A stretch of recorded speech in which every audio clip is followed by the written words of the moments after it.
D'abord, le capteur d'étoiles, qui lui permet de s'orienter, puis les propulseurs, pour se stabiliser et orienter son antenne vers la Terre.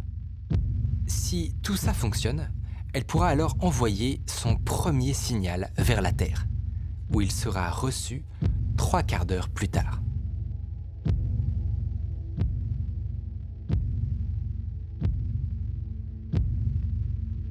Sur l'écran, le signal est plat. Le cas de panne, pas de signal, c'est le pire pour nous. Parce que c'est vraiment, on appelle ça la mother of all procedures, donc la maman de toutes les procédures, donc la procédure source, la procédure mère. Parce que si on a un peu d'information, même juste une porteuse, pas de télémétrie, on a de l'information. On sait quelque chose, la sonde est là. Si on n'a rien, on ne sait rien.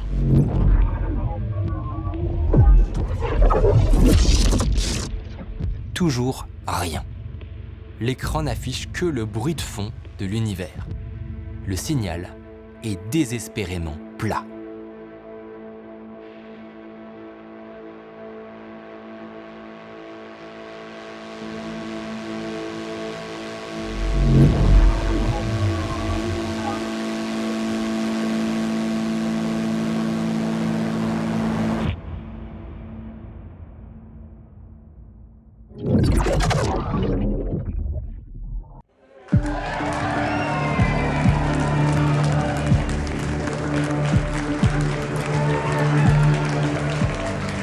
Rosetta est vivante. À 800 millions de kilomètres de la Terre, après 3 ans de silence, elle vient de se réveiller.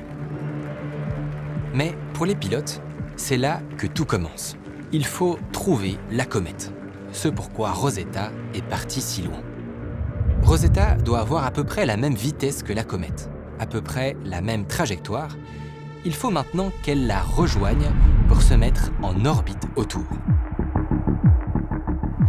Il vérifie, tous les appareils marchent bien, a priori. Philae marche bien, les nouvelles sont plutôt bonnes. Ils vont pouvoir passer à la suite. Et pour passer à la suite, il faut trouver la comète.